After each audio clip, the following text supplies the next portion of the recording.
Hello, everyone, and welcome to today's live broadcast, Hunting Exoplanets with the Next Generation Transit Survey, presented by Dr. Philipp Eigmüller and Dr. Colin.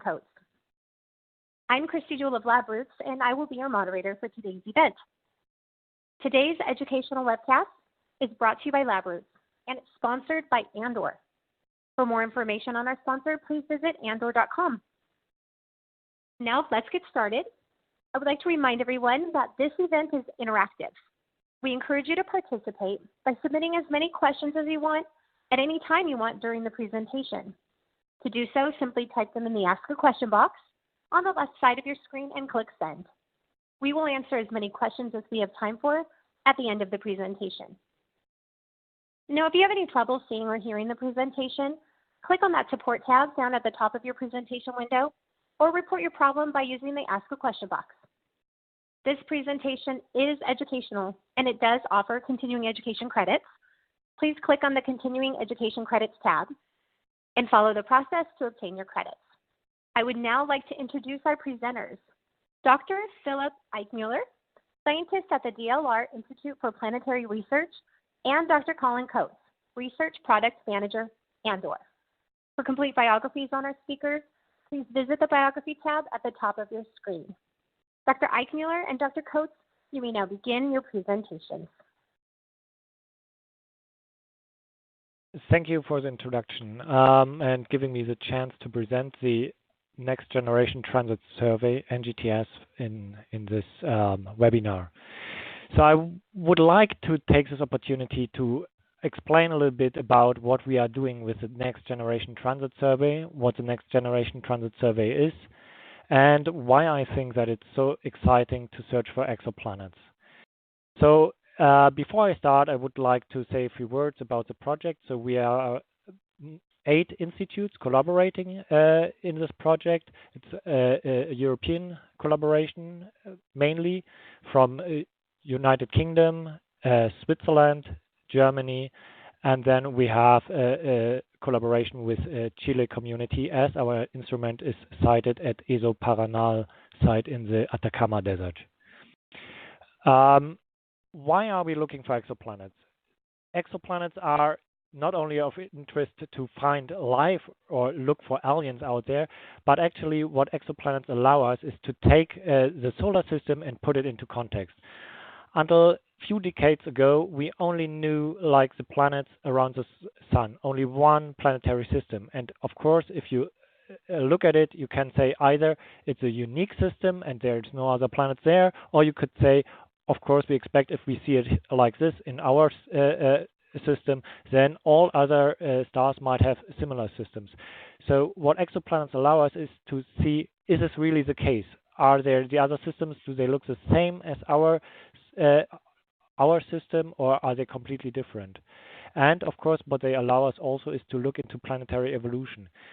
At the solar system, we can only see how it is now. But if we look for exoplanets, what we can do is we can look at stars of different age and see how the planetary systems look there at different stages of their evolution.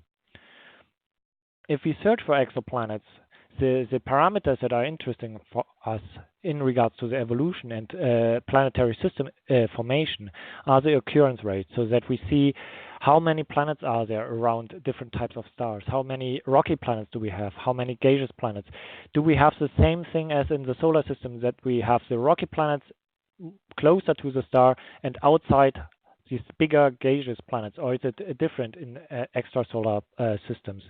And also to look whether the type of star, we have stars of different temperature, does this also influence the type of planetary systems that we see?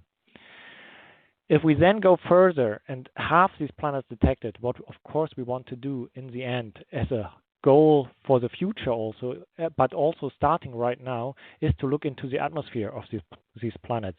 So we can basically see a planet, we know there's a planet, we do follow-up observations and try to investigate the atmosphere of these planets to see what molecules do we see there. And in the end, the final goal, of course, is to see whether we see some molecules which would hint for life on this planet. So not aliens, as we know it from science fiction movies, but bacterial life or something like that. So if we go into the history of exoplanets, you see now here a plot where we have the mass of the planets over the period, the orbital period. So the time the planet takes to orbit its star. And the blue points you see there are the planets of our solar system. And you see how this plot now populates. These are the detections over the years, how we started to detect the first planet in 1995, and then year after year, more and more planets came in. And there you see the big blob of red points adding up down there. These are the planets discovered with the Kepler mission. And now we see it again. So let's concentrate on the green dots first. So this was the first method, radial velocity method. We found very high mass planets close to the star, but up to 10 years outside orbital period. And then the red dots start to popping up. These are the transiting planets we discovered with the transit method. And there we first found again high mass planets, but even closer in. And then the Kepler planets come in. And now this plot populates very much also to the low mass, but as you see, it's not on the low mass right hand side where we have the Earth and Venus and Mars. So around 1 year we are not yet there to detect these very small planets like Earth. So here we have now this plot looking a little bit different and without this moving. So I can say a few more words here. So you have this different methods to detect these planets, and you see already that each method kind of can detect planets in a different regime here. So we have these transiting planets, which are, of course, mostly detected closer to the star, and the radial velocity planets also further out.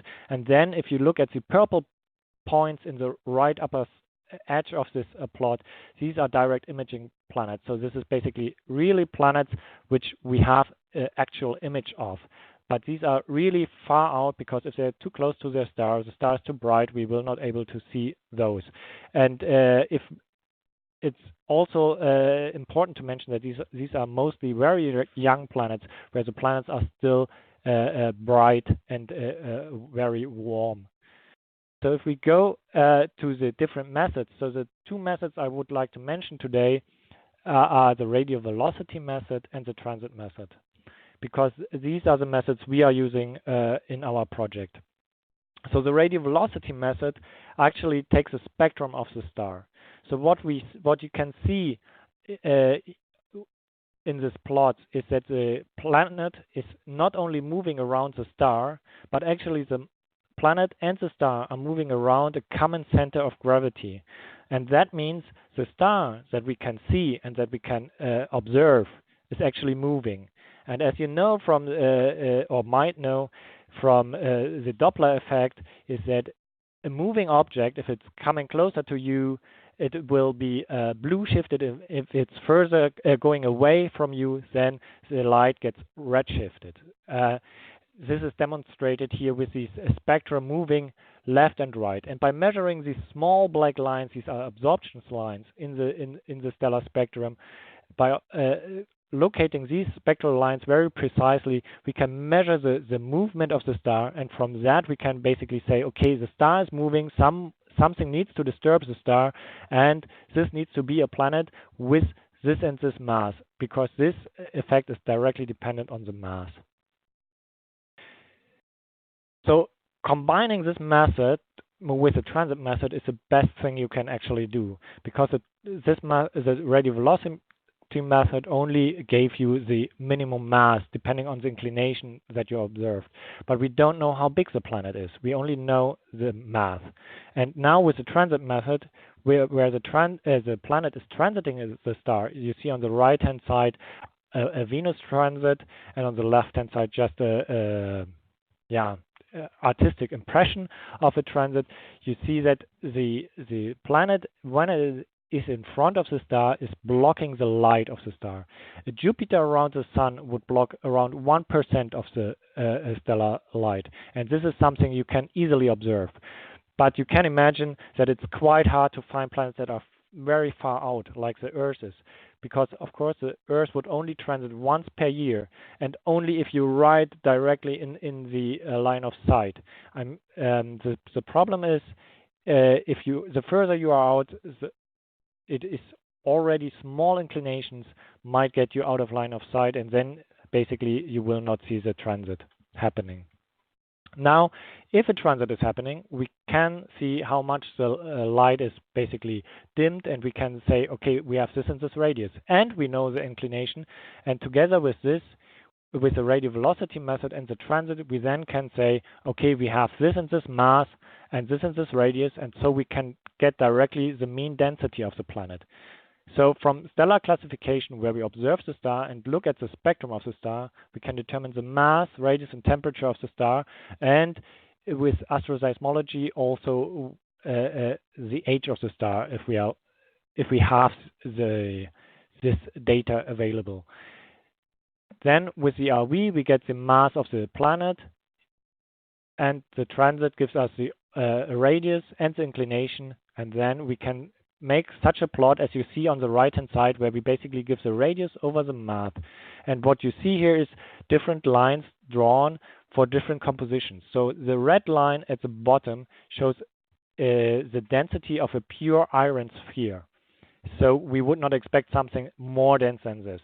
And then you have an assumption like a silicate sphere similar to the Earth, and then a pure water ice sphere is a blue line, and then all above must have a very big gaseous atmosphere. So this allows us now, if we combine these two methods, to say something about the star. Is this a rock that we see here, or is it like a Neptune object with a gaseous atmosphere where we don't expect life to be happening? If we then go to the next thing, that we have now found all these planets and we know the mass, the density, what the next thing we want to know is, what does the atmosphere, if it has an atmosphere, look like? And there, I said it before, we can try to analyze the atmosphere. And this is also best possible for transiting planets, because what we can do is, when the planet is transiting its star, it's not only blocking its light, but some of the light of the star is going through the atmosphere of the planet, and this light then gets absorbed by the planet's atmosphere, and then this gives signals into the light of the star, which can tell us, okay, when the transit is happening, I see these and these molecules are absorbing. When the planet is not transiting, I don't see these molecules absorbed. So that tells us these molecules, where I see the absorption lines or emission lines, they are within the atmosphere of the planet, and this will allow us to say something about the atmosphere. This has already been done for gas giant planets. So we have already observed water in atmospheres of exoplanets. We have already observed titanium oxide and several other molecules in exoplanets, but so far only in big gaseous giants, not as for now in rocky planets, because these are much smaller, and of course also the atmospheres are much smaller, and it's much harder to do these observations. But we hope with future instruments like James WST and also with the extremely large telescopes, 30-meter telescopes that will be built up in the future, that we can do these observations.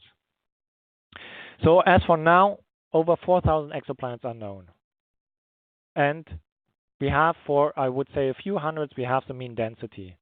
The thing is, what you should remember is that transit and RV method together give us much more information than any other detection method, and thus allows us to say much more about the planet than other methods do. And if we look at the nearby planets, then we can even probe the atmosphere.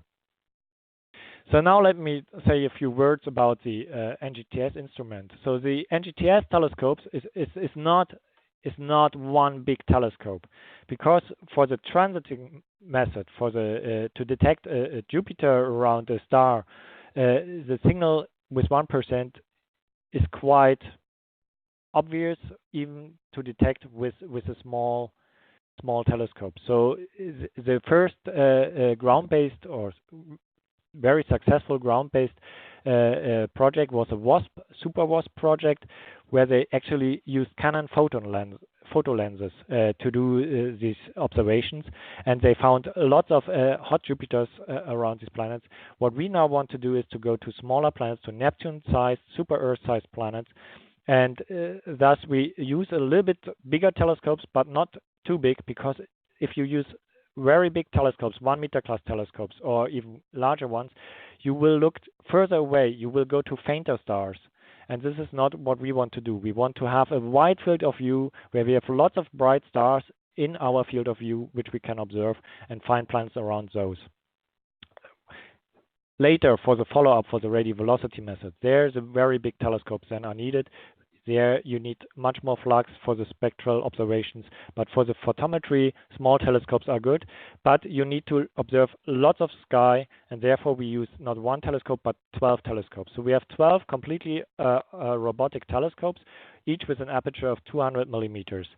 We have a specially designed filter between 520 nanometers and 890 nanometers, which basically blocks out the water absorption lines, so that we have as less as variability due to the atmosphere in our images as possible.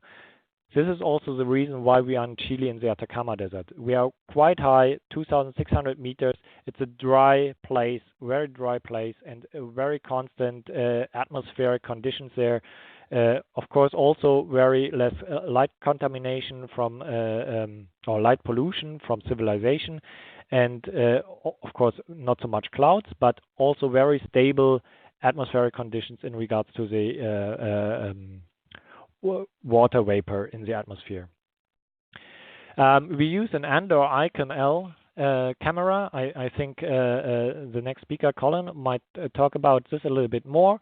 So it's a very precise instrument which allows us to observe a little bit to the red. So we are not directly observing in the normal visible, but slightly to more shifted to the red, which allows us to focus more on smaller stars, which are a little bit cooler and a little bit redder. So K-type stars with like around 4 to, let's say, 5,000 Kelvin surface temperature, basically the equilibrium effective temperature, are the stars we are most interested in.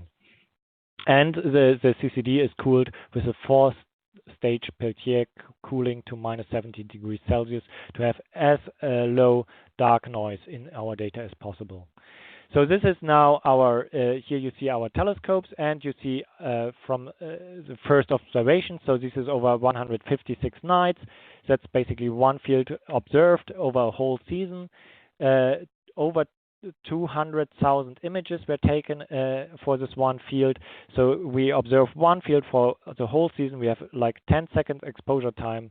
With this very short readout time of the CCD, this allows us to have every 12 seconds one image, and then we get can look at the whole data set for this whole season and look what the noise is, and we get down to a millimach in noise, so much less than 1%, which allows us to detect smaller planets than Jupiters. Of course, we can also detect hot Jupiters, but we have a precision that allows us for the first time from ground to go to much smaller planets. Here you see the NGTS filter, the special design filter. You see in orange the transmission function of this filter, and as you can see, we basically get everything through the filter, but have sharp cuts on the right and on the left to avoid these water absorption lines. And now I want to show you what we want to discover. So if you look at these are now all the exoplanets known by now, radius of the planet over the radius of the star, and you see the line for Jupiter and Neptune, and the diagonal lines show the transit depths, expected transit depths. So if you take one solar radii, that's basically the Sun, and one Jupiter around it, you have basically 1% transit depth, and if you would go for Neptune around the Sun, you have 0.1% transit depth. So the green area shows where we want to detect planets, and the points there in the plot show known planets. And as you can see, WASP, HUT, and KELT ground-based surveys which detected mostly Jupiter-like planets, and you can see the Kepler planets down there, much smaller, have been found from space. But the unfortunate thing with the Kepler planets is that they are mostly far away and not as good to do follow-up observations. So what we want to basically combine the best of these two worlds and go for smaller planets but around brighter stars, so similar to what TESS also is doing, and detect now Neptune-sized planets around K-type stars but also around solar-type stars. And here you see now a detection efficiency plot where I show what we can actually detect, and we injected artificial transit into our real data and tried to recover those, and you can see we detect transit depths up to 0.4% quite easily up to a period of 16 days. So of course, due to the day-night cycle, we are limited to these very short orbit planets, so up to 16 days. But until now, ground-based surveys were basically limited to like 1% transit depth, and this you can see we are getting much further down and even detect short period planets down to 1 millimach. So I want to end the presentation of this survey before I come to the science with pointing you to the data. The survey data is actually available, publicly available on the ESO archive. We are on an ESO site, and ESO allows us to use their infrastructure basically basically the only thing that we have to do we have to pay them a little bit, but otherwise we only have to give the data to the public. So we have all the data gets basically published 1 year after first download. So we have 1 year proprietary time, but after that, all the data gets uploaded to the ESO archive and can be downloaded by everybody who registers there. So now light curves from 2016 to 2017 are now online, and there's lots of things to detect in these light curves. Also, aside from exoplanets, here on the right you see a flare. So basically, a star was erupting a flare, so not a solar flare, but a stellar flare. And this can, of course, be observed also in NGTS data, and the high cadence of our data allows us to really resolve these flares, and we can even see if there are periodic or quasi-periodic variations in the flare, and these flares sometimes have durations of less than half an hour, and of course these only can be seen if you have this very short exposure time as we have. And here is just the link to the site where you can download and look at the data. So it's eso.org/QI, and if you look at the site, you have all the different projects, and right at the bottom under other, you find the NGTS survey where you can have a look at the catalog, where you can basically find all the sources, and then you can search in the light curve catalog for the light curve for a source if you are interested in it. These are the images of what an image looks like of NGTS, and actually at the moment you cannot download those. The images are not yet published. They are not publicly available over the ESO archive, but this will come in future releases.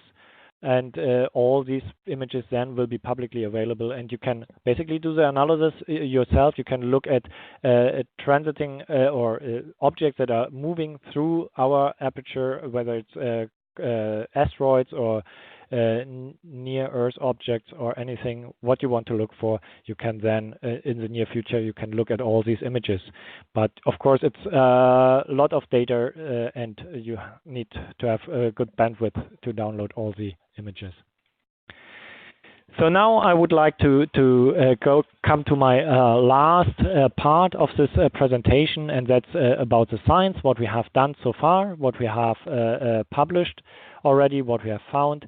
And one of our highlights is NGTS 4b, which was published in 2019 recently, and there was even some press coverage about it.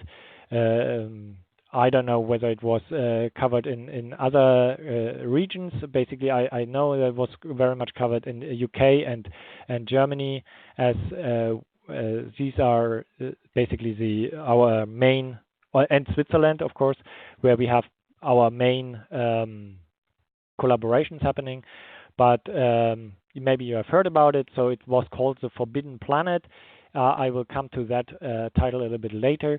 So it's a Neptune discovered by NGTS. You see the transit depth is about 1 millimark, so it's really on this limit which we wanted to reach. So it's a showcase for us that we reach the precision and that we wanted to reach, and that we can detect what we plan to. And it's around a K-type star, so it's really a Neptune around the K-type star on a very short orbit. We have also radio velocity follow-up. That's a curve on the right-hand side at the upper edge there, where you see the radio velocity points and the curve, which gives us a mass of the planet. Here again, the transit, you see it goes down to 1 to 2 millimark, so it's a really shallow transit. And of course, as it was our first this shallow detection, we weren't so sure whether this is actually real. So what we wanted to do is we wanted to use larger telescopes, 1 meter telescopes, to confirm our detection. Other instruments with which we get much more photons onto our CCDs. And these are now the follow-up observations with 1 meter class telescopes. And what you can see is, if you compare the previous light curve of NGTS, of course it's phase folded, but you compare it with the single light curves of these follow-up observations with 1 meter class telescopes, you can see the quality of the NGTS data. Because, I mean, what you can basically see is that it's really hard to do follow-up observation and confirmation, as NGTS already reaches a precision which is not easily to be done even with larger telescopes from ground.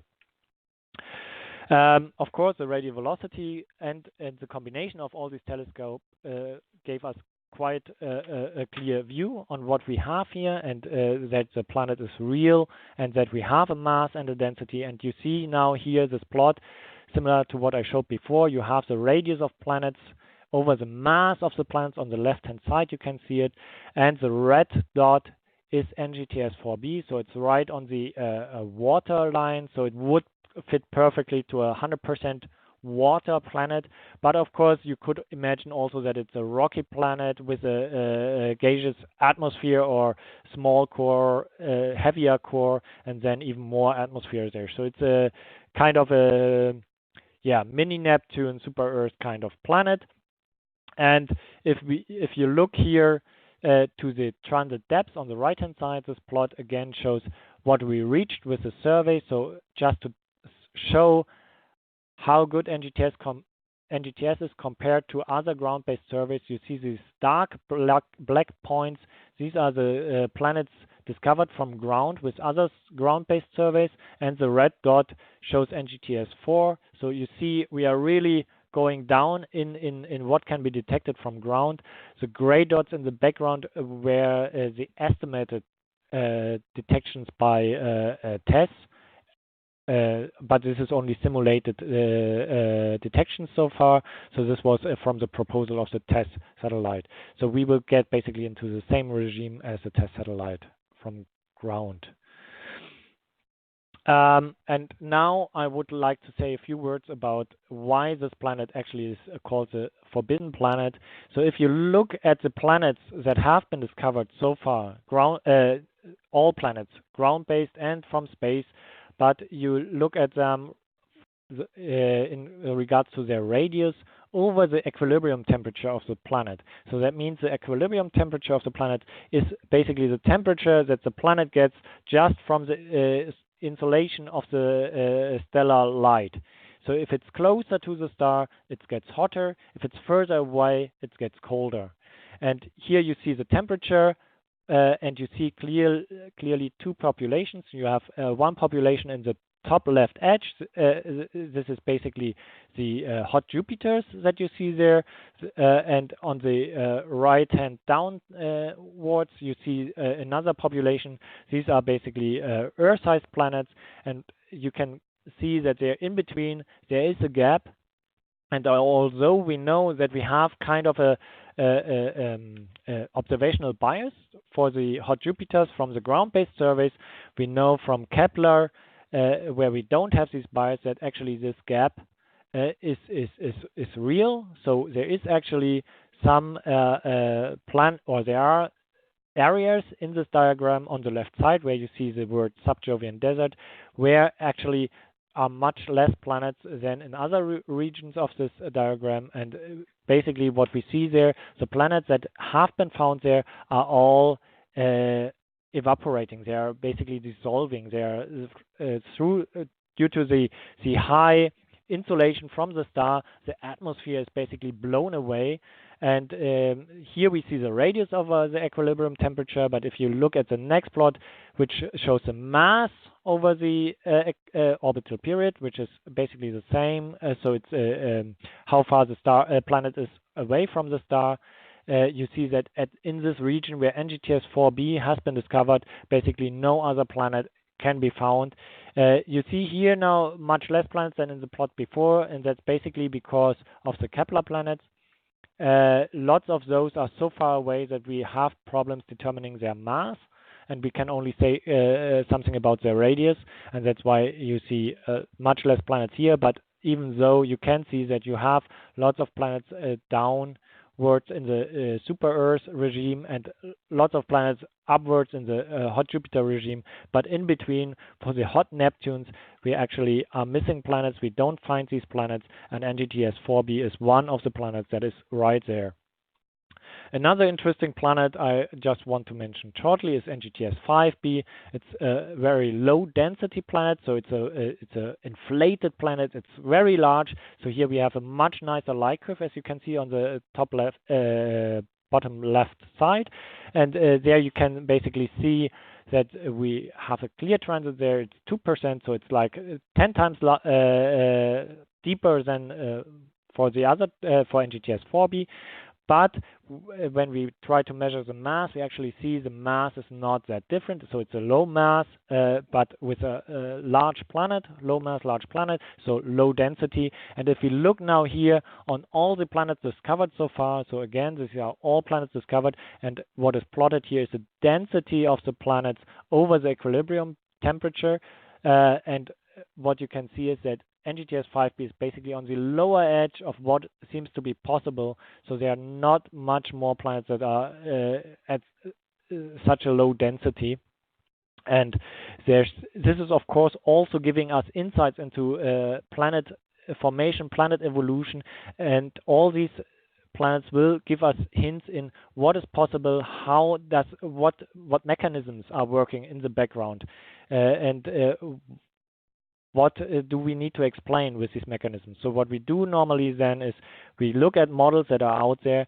We try to see whether these models can explain the planets that we observe, the populations that we observe, and then modify the theories of planet formation to find out whether they are actually able to describe what we find in observations. So to summarize this, now my talk, I want just to say a few words as a basically go home message. So NGTS is a small aperture telescope system with 12 independent telescopes. It is detecting exoplanets using the transit method. With the radial velocity method, we then afterwards do follow-up observations to determine their mass.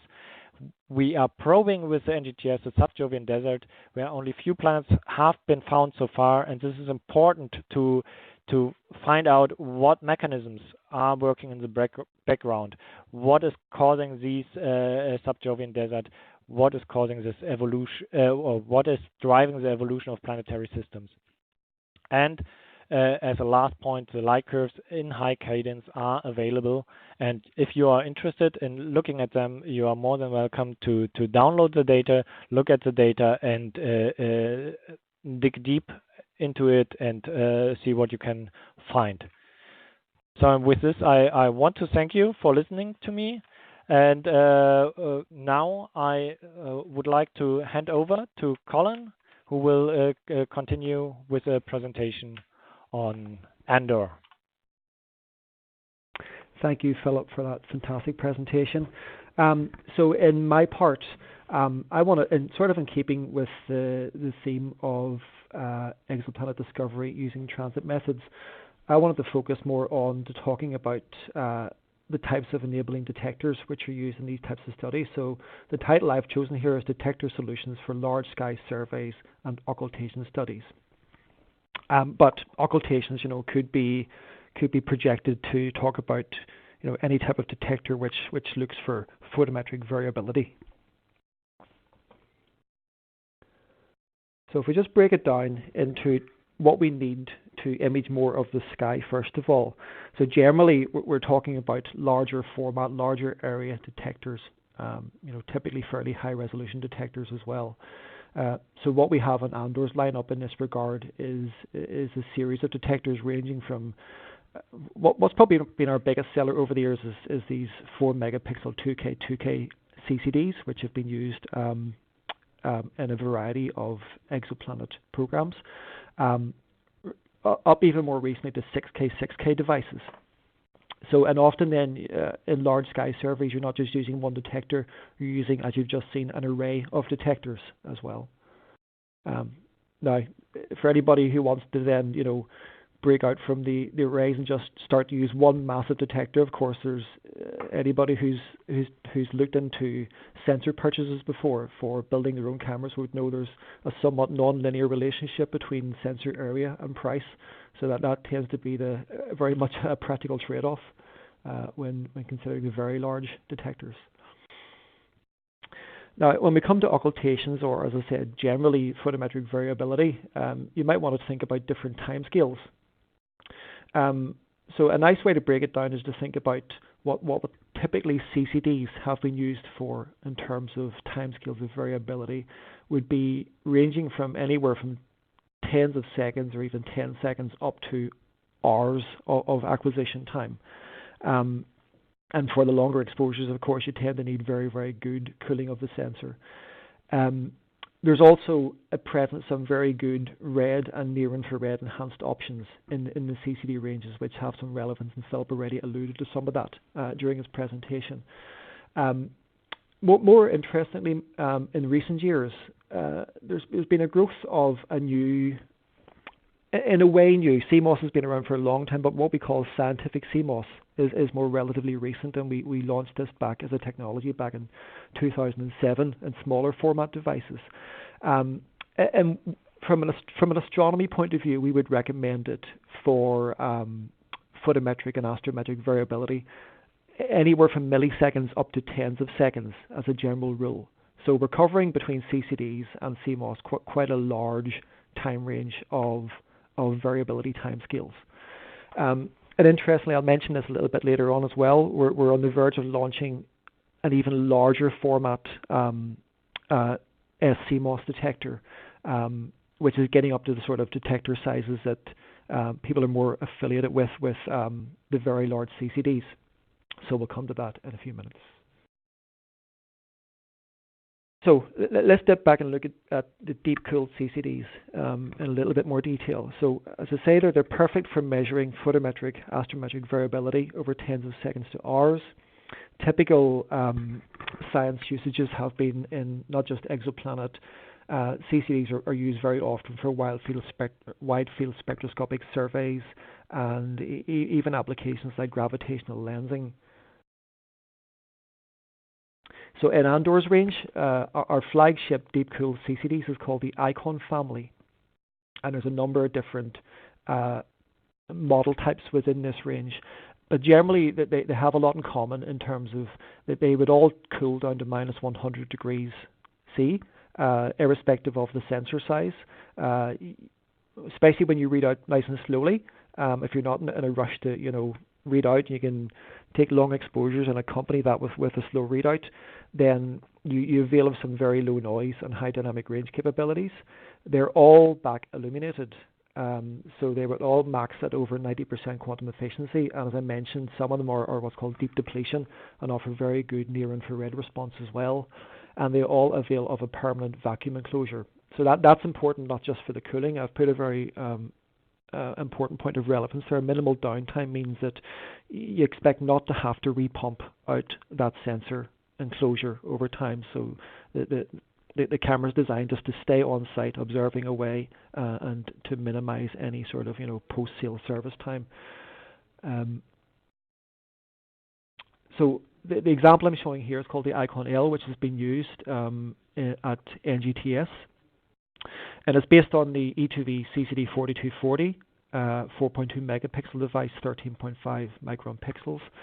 And over more recent years, we've been selling more and more of these larger area E2V devices. The example here is the CCD 23184. So it's a 16.8 megapixel device, so it's just greater than 4K with 15 micron pixel size. And we still cool that down to minus 100 degrees using thermoelectric cooling. So interestingly, across these CCD cameras, the Icon L and Icon XL, you can get these deep depletion curves. So I'm showing a couple of them here in the red and the blue quantum efficiency profiles. So as I mentioned, they're great for enhancing the red and near-infrared sensitivity. So that can have a lot of relevance in astronomy, especially for things like exoplanet studies, because as Philip mentioned, NGTS has been availing of these types of red enhanced detectors. It's one of the differences between NGTS and some previous generation exoplanet programs, and that then enhances them for they are focusing on K-type stars with surface temperatures between 4,000 and 5,000 K was mentioned. So typically that's the trend. As you go towards smaller and smaller dwarf-type planets, then you have a lower surface temperature. They tend to emit more across the near-infrared and even into the shortwave infrared wavelength range. So you avail more of detectors that are optimized for those wavelength ranges, and there's a lot of benefits to that for focusing on these smaller planets. They're much more populous in our Milky Way. The planets around them tend to have closer and more frequent orbital periods, and just simply the relative size difference between a small star and a planet means you have a greater relative transit depth. So all of this increases your statistics of detection of exoplanets. So just a few examples are Super WASP was one of the first generation wide-angled planet search programs which used an array of Icon Ls. We've talked a lot today about the NGTS, which is using the near-infrared enhanced detection, which is actually have said their transit and RV is being used. Minerva as well at Mount Hopkins, Arizona, is another example using transit and RV.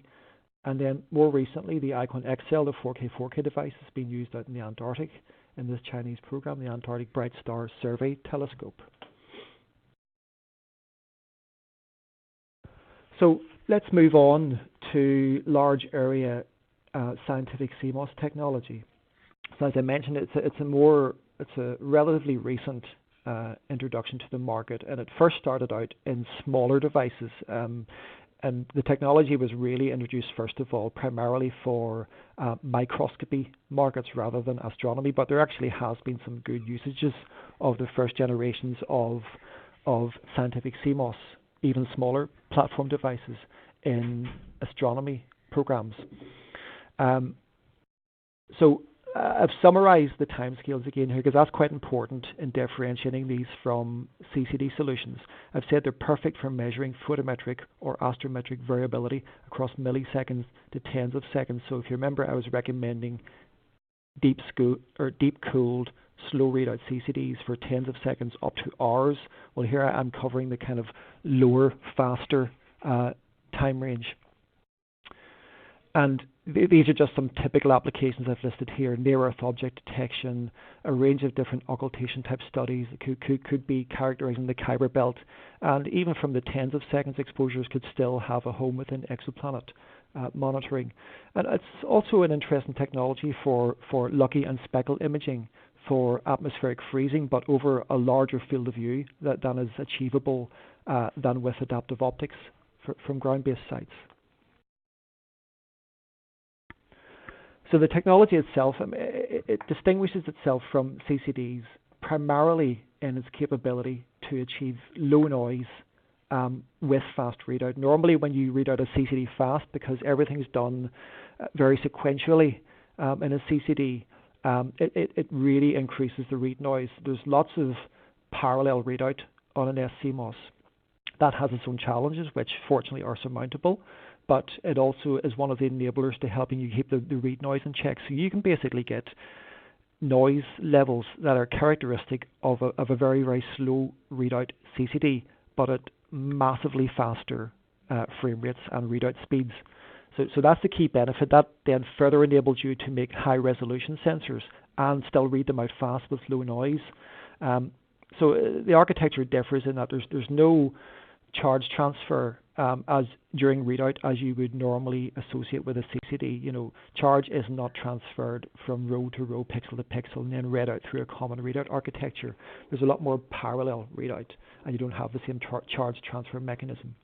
An important practical benefit of scientific CMOS also for astronomy is that you do not require a mechanical shutter. So that's often a very attractive thing for an astronomy solution. That, as I mentioned, downtime is a bad thing. Mechanical shutters are have a finite lifetime. They don't go on indefinitely. They typically have a cycle time, a typical cycle time associated with them. So at some stage, if they're used frequently enough, you expect them to fail. So getting rid of a mechanical shutter is a good practical solution to reducing downtime on site. I mentioned there in the summary a high dynamic range mode for scientific CMOS. It's an interesting technology in that the pixel architecture itself is designed to enable you to do something that you don't normally associate with CCDs. And CCDs normally you're either optimizing them through choice of an amplifier gain to be good at low noise and therefore weak signal detection, or to maximize the full pixel well depth, but that will sacrifice the read noise. So that then they're optimized for brighter objects. So scientific CMOS in general avails of this multi-gain architecture, which lets you stitch together in real time across per pixel across a number of gain dynamic range areas. So basically that means you can harness the lowest noise and the maximum well depth in one single scan. You don't need to optimize and make a choice up front to do one or the other. So I thought I'd throw in this recent example. It's not an occultation study, but I thought it was a good recent and relevant example of how scientific CMOS, and this is just one of the first generation detectors, not even such a massive field of view, but it has been used in a good, interesting application which justifies really quite fast frame rates. So this Neliotta program at the National Observatory of Athens, and it's ESA funded, has been used to monitor the size and frequency distribution of objects in the Earth's neighborhood. And it does this basically by looking for very, very weak impact flashes on the moon's surface. So it needs to have a sensitive detector, a low noise detector, to pick up these very dim events, but it also needs to be able to operate at, the requirement for the program was greater than 20 frames a second. So they've been using this Xyla SCMOS camera at 30 frames a second. In fact, the camera can operate up to 100 frames a second. And they reported this back in 2018, and at that time they had monitored more than 55 near-Earth object impacts on the lunar surface. In fact, they've been using two Xyla cameras simultaneously in two optical band passes, the R and I bands. So more recently, we've been moving on to launch larger area scientific CMOS detectors. The first generations were like 22 millimeters diagonal, then 19 and 22 millimeters diagonal, And last year, around about this time last year, we launched a 32mm diagonal version, which is also back illuminated. So not only has it given us a larger field of view to play with to see more sky, it's also boosted the QE up to greater than 90%. So, and then what we're launching actually very soon is the latest generation scientific CMOS. Now this has been purpose designed for astronomy. It's called Baal. Baal is a name from Irish mythology. He's a huge one-eyed giant with a single massive eye in his forehead, a bit like Cyclops. And this is basically our very large area SCMOS platform. So this will be a 70mm sensor diagonal. It's a 16.9 megapixel device with 12 micron pixels, 3 electrons read noise, so still maintains a very low read noise, but it can still do this. Even though there's lots and lots of pixels there, we can still read it out up to 52 frames per second. Now, not all applications need such vast frame rates, but it's there if you need it. But the key thing is it still does it. Even if you're using much longer exposure times, even 10 seconds, you can still read out in about 18 or 19 milliseconds, which makes it very distinct from CCDs. So it'll be front illuminated with 60% quantum efficiency. It'll have that same kind of high dynamic range multi-gain architecture in it to get the low noise and the full well depth in one scan, and it'll be a vacuum device again, and all the benefits that come with that. So basically this is combining very large format and fast variability capability. We have actually shipped a couple of early cameras to a lead customer. This is the DKIS solar telescope is under construction now, due for first light in a relatively near future. We've shipped a number of Baal 4K CMOS detectors to the DKIS program for use across a number of different instruments. So I'll finish just by giving a comparison. In an exposure time range that is more typical of exoplanet studies. So I've chosen 10 seconds here. So we're not going at 54 frames per second, but let's just choose something more modest of 10 frames per second. So the issue, if you're trying to do faster throughput measurements of any nature with CCDs, is to get low noise, you have to read out slowly. Even a 4K CCD with 4 output ports, you have to slow it down to basically 100 kilohertz pixels per port, and that gives you a 45-second readout to read out the entire 4K. So that gives you basically a 55-second cycle time, and you have to also factor in shutter open, shutter close there. Now, if you try to do the same sort of thing with a scientific CMOS of 4K, you can take this 10-second exposure time, but your readout is now massively reduced down to like 18.5 milliseconds, which means you can basically, and there's no shutter open or close either, you can immediately start your next exposure right after that. So you've got a vastly reduced cycle time, even in that sort of more modest frame rate application. So ultimately, you can use this to give you a throughput measurement boost, and that can be important for some programs. Now, I mentioned even, it's an interesting thought, the CMOS there is a front illuminated detector with about 60% quantum efficiency. So even if you try to make that effectively as sensitive as a backfin detector by increasing your exposure length by 50%, then you're still only increasing that to a cycle time of 15 seconds. So in this example here, it'll still be, on a light per light signal to noise basis, it'll still be 3.5 times faster throughput than the equivalent CCD. It's an interesting thought. I'm going to leave it there and open the floor to questions for Philip or myself. So thank you very much for your attention. Thank you so much, Dr. Eigmüller and Dr. Coates, for your informative presentations. We will now start the live Q&A. If you have any questions you'd like to ask, please do so now. Just click on that Ask a Question box located on the far left of your screen, and we'll answer as many questions as we have time for. Okay, we've got some great questions coming in. Let's start. Dr. Eigmüller, let's start this one with you. How does NGTS compare to TESS? So TESS is a NASA satellite that launched last year. So it has now basically its first year of observations done. And we have also the first data analyzed, first planets have been found. So it's of course a space-based mission. So in regards of limiting transit depth, it gets to better results than we have. It can get smaller planets. It has so what NGTS has advantage in is the spatial resolution. So 1 pixel for the test satellite is 20 arc seconds.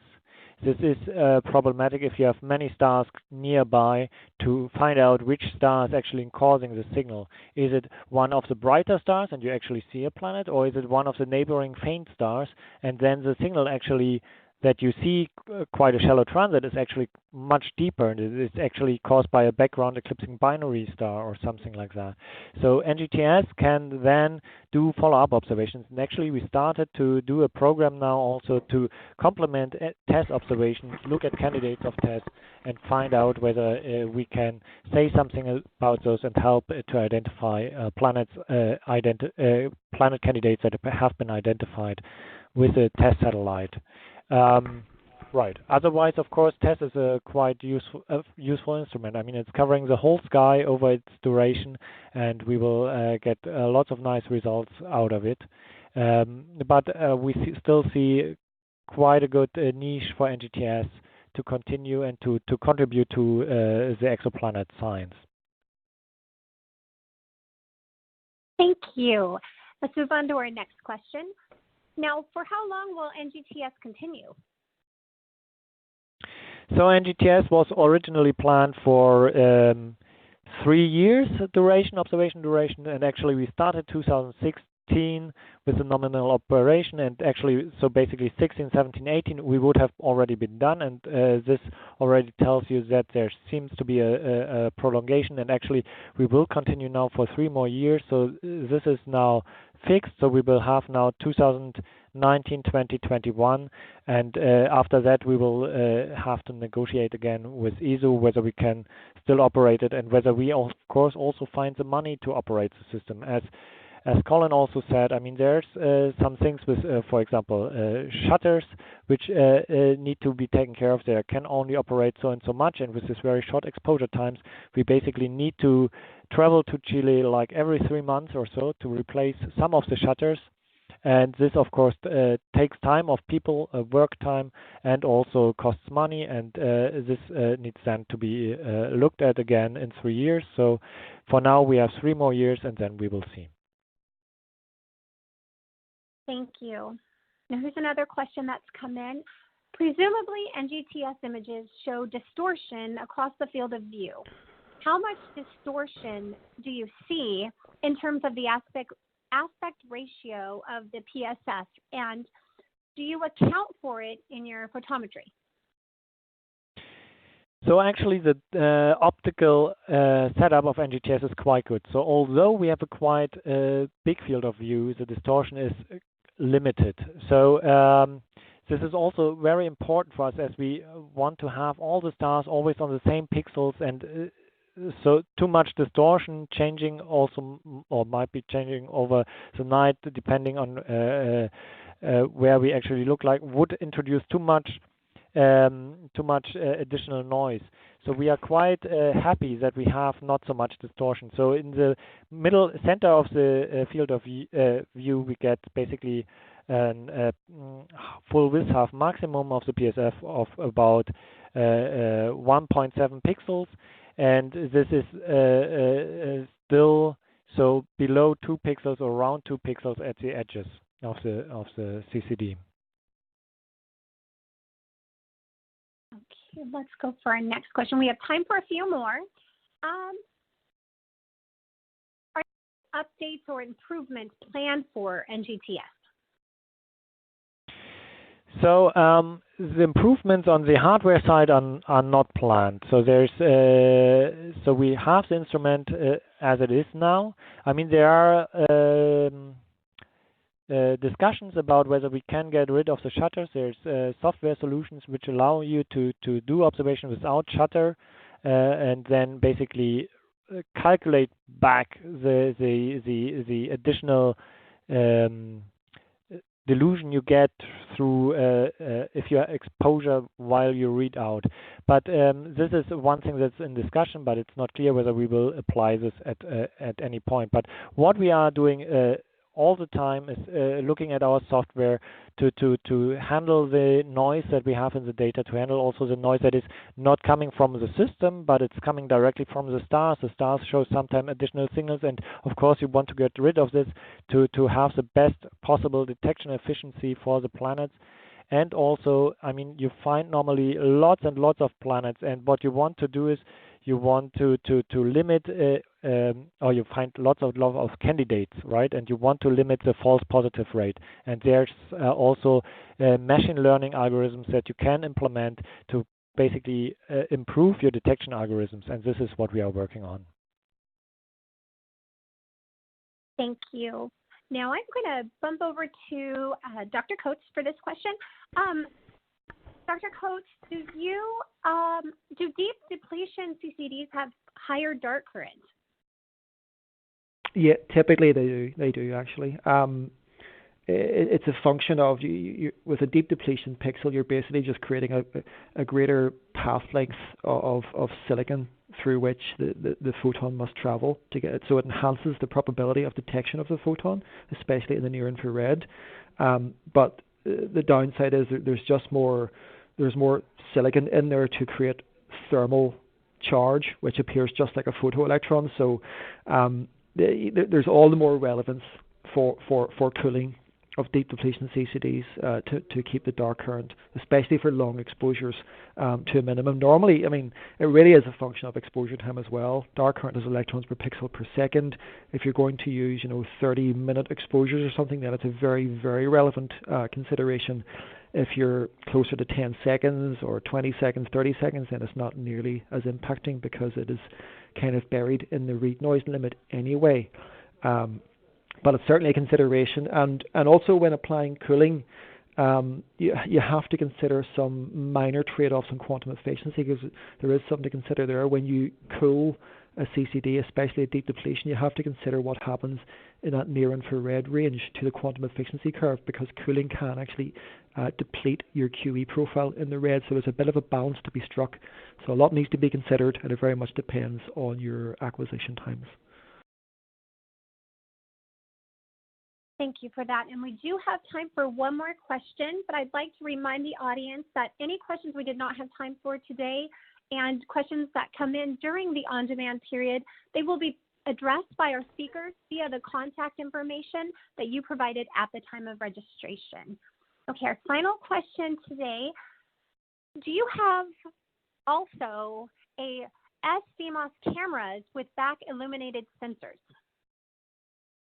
Yes. So yes, I appreciate I went through my slides quite fast, so this might have been missed.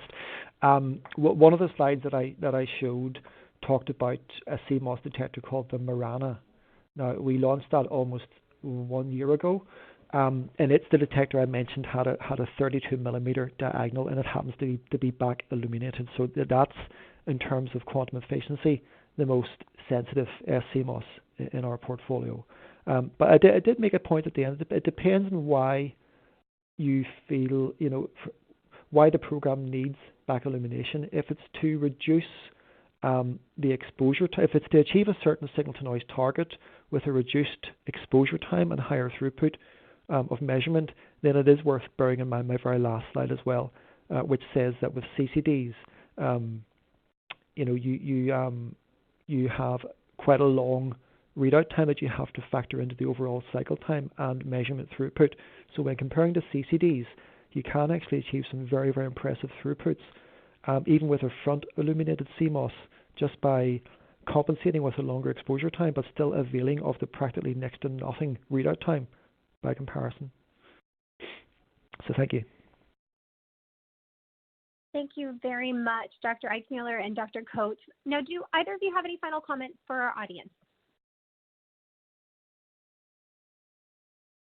No. No. Okay.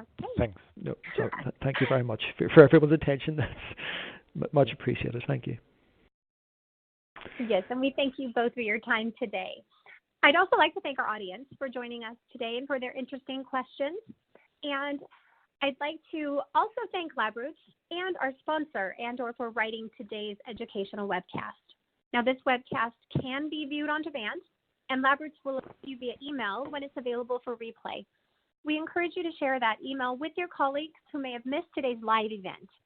You will now be redirected to the registration page for our next Andor webinar, Nanometer Accuracy, Distance Measurements Between Fluorophores at the Single Molecular Level. And this is presented live on August 13th by Dr. Nico Sturman and Dr. Marcin Barskiewski. We hope to see you there. Have a great day, and goodbye for now. Bye.